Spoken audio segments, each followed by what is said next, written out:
Hello dear student, स्वागत है आपका मेरे इस नए चैनल में।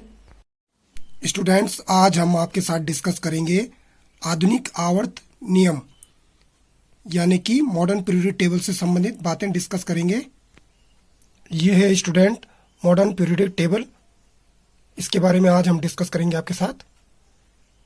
सबसे पहले स्टूडेंट्स, हम आधुनिक आवर्त जो नियम है उसको जान लेते हैं। नियम इस प्रकार से है कि तत्वों के भौतिक तथा रासायनिक गुण, जो फिजिकल और केमिकल जो प्रॉपर्टीज हैं, उनके परमाणु क्रमांकों के आवर्ती फलन होते हैं। यानी कि हम तत्वों को जो है परमाणु क्रमांक के आधार पर ही रखते हैं। जिसका परमाणु क्रमांक कम होगा उसको पहले, जिसका ज़्यादा होगा उसके बाद, इस तरह से रखेंगे। और ये जो परमाणु क्रमांक, इसकी सबसे पहले जो खोज है प्रोफेसर मोजले ने की थी। स्टूडेंट्स, मैंने आपके लिए यहाँ पर एक एग्जांपल लिया है। सिंबल है सी, नाम है इसका कार्बन। इसमें इसका जो है परमाणु क्रमांक 6 है, जो आवर्त सारणी में इसके स्थान को दर्शाता है। और परमाणु भार 12 है। जो आपके पास परमाणु क्रमांक 6 है, ये आवर्त सारणी में इसके स्थान को बताता है। यही जो उसकी इलेक्ट्रॉनों की संख्या होती है, यही जो है इसकी प्रोटॉनों की संख्या होती है। यानी कि इलेक्ट्रॉनों की संख्या 6, प्रोटॉनों की संख्या 6, परमाणु क्रमांक 6, इसको इंग्लिश में एटॉमिक नंबर कहा जाता है। और आपके पास ये परमाणु भार जो 12 है, इसको द्रव्यमान संख्या, या आप इस तरह से कह सकते हैं कि किसी भी तत्व में उपस्थित कुल प्रोटॉनों तथा न्यूट्रॉनों की संख्या का योग। परमाणु भार की जो डेफिनेशन होती है कि प्रोटॉनों तथा न्यूट्रॉनों की संख्या का जो योग होता है वो परमाणु भार द्रव्यमान कहलाता है। तो आपके पास ये एक एग्जांपल मैंने रखा है बच्चों।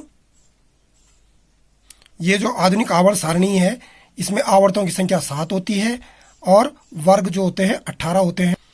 इसमें जो पहला आवर्त होता है, इसमें केवल 2 तत्व ही विद्यमान होते हैं, जिसको आप जो है अति लघु आवर्त कहते हैं।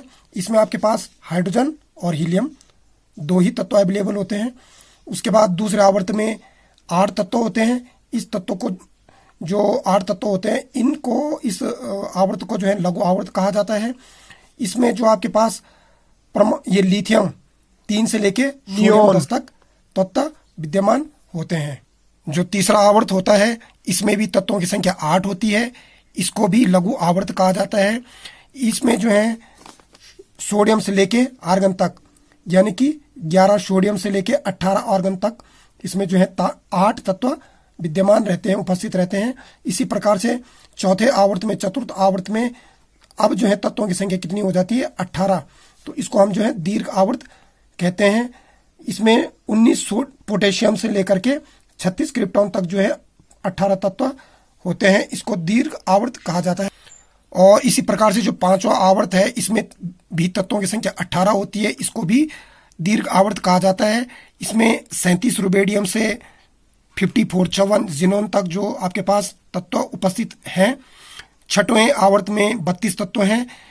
ज़्यादा तत्व होने के कारण इसको अति दीर्घ आवर्त कहा जाता है।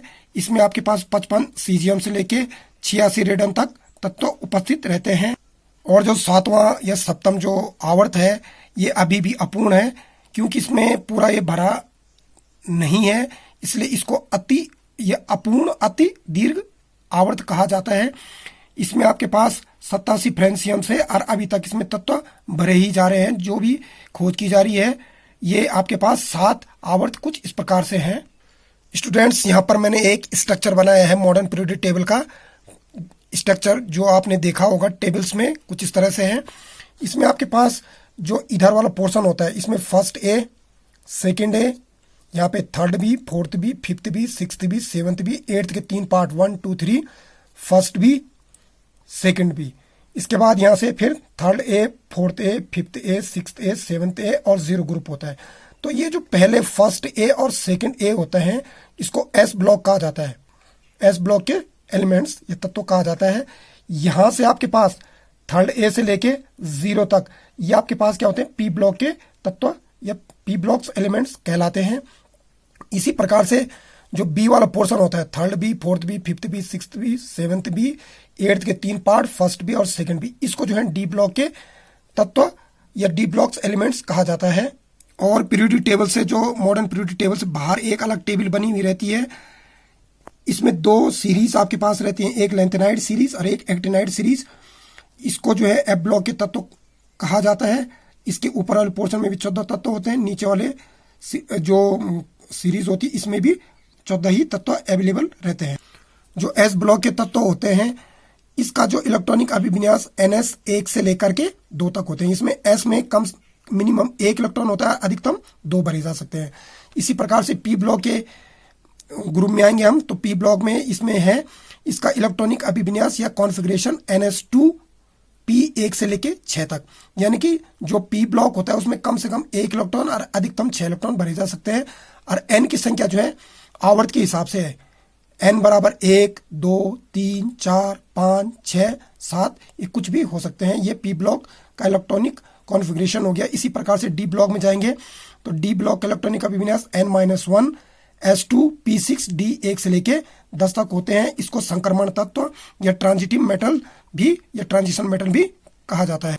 और ये जो एफ ब्लॉक के तत्व होते हैं, इनका इलेक्ट्रॉनिक अभिविन्यास configuration N-2 N-1 S2 P6 D10 और F1 से लेके 14 तक होते हैं। यानी जो एफ ब्लॉक होता है उसमें कम से कम 1 और अधिकतम कितने इलेक्ट्रॉन, 14 इलेक्ट्रॉन सबमिट या फिलअप किए जा सकते हैं। स्टूडेंट्स, आपने यहाँ पे सुना होगा मेरे मुंह से कि S, P, D और F, ये 4 नाम आपने सुने। जो S होता है उसका पूरा नाम है sharp, P principal, D for diffuse और F फॉर फंडामेंटल। जो S होता है इसमें मैक्सिमम 2 इलेक्ट्रॉन फिलअप किए जा सकते हैं और इसमें एक ही ब्लॉक्स होता है। आपके पास जो P होता है इसमें मैक्सिमम जो है 6 इलेक्ट्रॉन भरे जा सकते हैं और इसमें 3 कक्ष हो सकते हैं। ठीक है, इससे ज्यादा नहीं, 3। और आपके पास जो F होता है, डी ब्लॉक होता है, इसमें आपके पास अधिकतम कितने इलेक्ट्रॉन भरे जा सकते हैं, 10, और इसमें कितने कक्ष होते हैं, 5। और जो फंडामेंटल होता है F ब्लॉक, इसमें अधिकतम इलेक्ट्रॉन भरे जा सकते हैं 14, 14 और इसमें कक्षों की संख्या होती है 7। यानी कि कहने का मतलब एक कक्ष में 2 इलेक्ट्रॉन फिलअप किए जा सकते हैं। आपके पास जैसे ये 6 है तो एक क्लॉकवाइज अप और एक एंटी क्लॉकवाइज डाउन, इस तरह से होगा। तो ये होते हैं इस तरह से। स्टूडेंट्स, यदि आपने आवर्त और वर्ग को निकालना सीखना है तो देखिए आसान तरीका है। मान के चलिए मैंने एक एग्जांपल लिया, पोटेशियम नाम का तत्व है, इसका परमाणु क्रमांक है, एटॉमिक नंबर, ये पोजीशन कितना है, 19। तो हमने इसको लिखा है ब्रेकअप करके 2, 8, 8, 1। ऐड करो 2 और 8, 10, 10 प्लस 8, 18, 18 प्लस 1, 19। तो देखो टोटल कितने हुए जो आपने इसको ब्रेकअप किया है, 1, 2, 3, 4। तो ये जो 4 दिख रहे हैं ये इसकी आवर्त को दर्शाता है। किसको दर्शाता है, आवर्त को। 1, 2, 3, 4। और इसके सबसे बाहरी आउटर जो लास्ट में है, इसमें कितने इलेक्ट्रॉन दिख रहे हैं आपको, कितने दिख रहे हैं, 1। तो यही उसका जो है वर्ग उस वर्ग में होगा, उस कॉलम में होगा। ठीक है, उसी प्रकार से दूसरा एग्जांपल ले रखा मैंने, सोडियम 11। तो इसको क्या करेंगे, ब्रेकअप करेंगे 2, 8, 1, 2, 8, 1। तो टोटल कितने हुए, 2, 8, 1, यानी कि 1, 2, 3।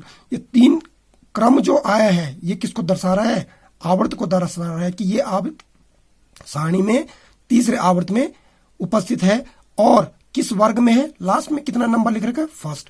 यदि मान के चलिए स्टूडेंट किसी के पीछे 2 लिखा होगा तो दूसरे वर्ग को दर्शाएगा, 3 लिखा होगा तो तीसरे वर्ग को या फैमिली को, मेंबर को रिप्रेजेंट करेगा। इसी तरह से आसानी से आप इसको निकाल सकते हैं। आई होप स्टूडेंट्स आपको यह मॉडर्न पीरियोडिक टेबल की जो हल्की सी छोटी बहुत जानकारी है आपको समझ में आई होगी। यदि अच्छी लगे तो लाइक, शेयर, सब्सक्राइब, कमेंट करना ना भूलें। मिलते हैं